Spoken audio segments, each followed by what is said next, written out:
পরপর দুটি দোকানে চুরি, দুই দোকানি পাশাপাশি দোকানের চাল ভেঙে চুরি।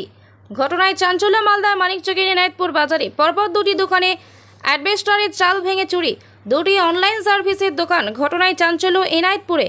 দোকান মালিক ইমরান হোসেনের অভিযোগ, রবিবার সকালে দোকান খুলে দেখে জিনিসপত্র লণ্ডভণ্ড অবস্থায় পড়ে রয়েছে। উপরে অ্যাডভেস্টার কিছুটা সরানো।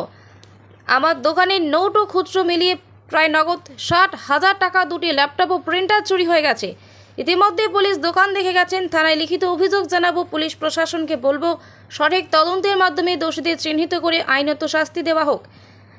অপর দোকানদার নূর হোসেনের অভিযোগ, রবিবার সকালে এসে দেখি জিনিসপত্র ছিটানো অবস্থায় রয়েছে, ক্যাশ ড্রয়ার খোলা।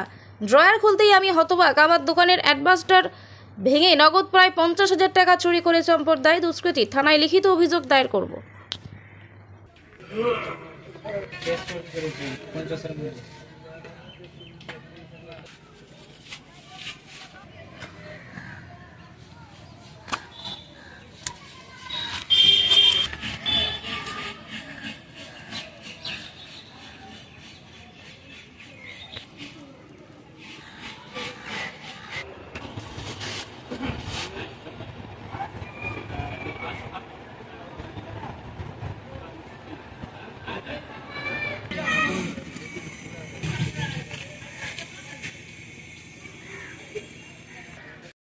আমার দোকানটা খুললাম তো দেখছি তো ঘন্টা করে আছে, ওই বেশটা ভাঙা আছে।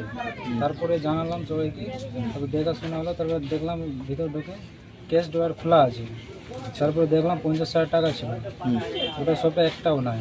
আচ্ছা, পুরো দোকান আউল বল করে দিয়েছে। কম্পিউটার নিয়ে ভাগার চেষ্টা করলো, ভাগতে পারেনি। ওটাই দেখলাম। আবার থানাতে জানালাম, থানা থেকে আসলো লোক। লিখিত অভিযোগ করেছেন? অভিযোগ এখন করিনি, করবো। কি মনে করছেন কারা এরকম করতে পারে? ওটা বলতে পারবো না কারা করেছে। কোথায় দোকান আপনার? এনায়েতপুর বাজার। কোটা দোকানে চুরি হয়েছে? পাশে আর আমার দুটো দোকানে চুরি হয়েছে। এর আগে হয়েছে এরকম ঘটনা? এখন জানা যায় না। এরকম ঘটনা আগে ঘটেছে? ফার্স্টে ঘটেছে কিছুদিন পরে। আচ্ছা, 2-4 বছর। আচ্ছা, এখন জানা কি যায়। চাইছেন আপনি? একটু দেখছি ভাই। রাত্রে আনুমানিক 12টার পরে হয়তো হয়েছে। আমি আজকে সকালে যখন বাড়িতে ঘুমিয়ে উঠি তখন পাশের দোকানদার বলে যে এরকম হয়েছে। তখন আমি এসে দেখি যে ওনার অ্যালবেস্টার ভাঙা আছে। তারপরে নিজেরটা খুলে দেখি আমি, তো আমারও সেই সেম আছে, খোলা আছে। তারপরে দেখি যে আমার দুটো ল্যাপটপ ছিল, সেই দুটো ল্যাপটপে নাই। তারপরে পাশে একটা প্রিন্টার ছিল, সেই প্রিন্টারটা নাই। তারপরে দেখছি যে আমার ড্রয়ারটা যে টাকা পয়সা থাকে, সে টাকা পয়সা ড্রয়ারে যে ছিঁড়া ফাটা যা নোট ছিল কোনোটাই নাই। তারপরে এই ঢোকে আমার 5 টাকা নোট, 2 টাকা নোট অর্ধেকটা ছিল, 10 টাকা নোট ছিল প্রায়, সেটাও নাই। প্লাস 2 টাকা 5 টাকার নোট একটা ক্যারি ব্যাগে আমি মসজিদে রেজকি নিয়েছিলাম পাবলিকের জন্য, যে সমস্যা হয় খুচরা, সেটাও নাই।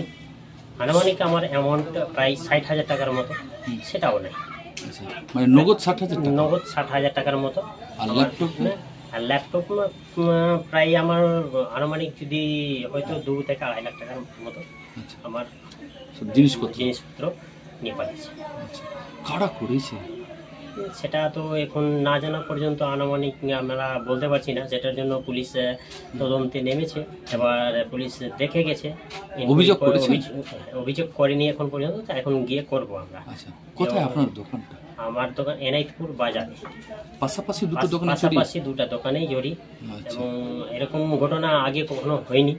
এবার এটা মর্মান্তিক ঘটনা যে এরকম অবস্থাতেই হয়েছে। কি চাইছেন? আমরা যে প্রশাসনের কাছে একটাই চাই যে কি মানে দোষীকে ধরা হোক, বা আমাদের যা আইনত ব্যবস্থা যেটা হবে সেটা। আপনার নাম বলবেন? আমার নাম ইমরান হোসেন, দোকান মালিক। হ্যাঁ।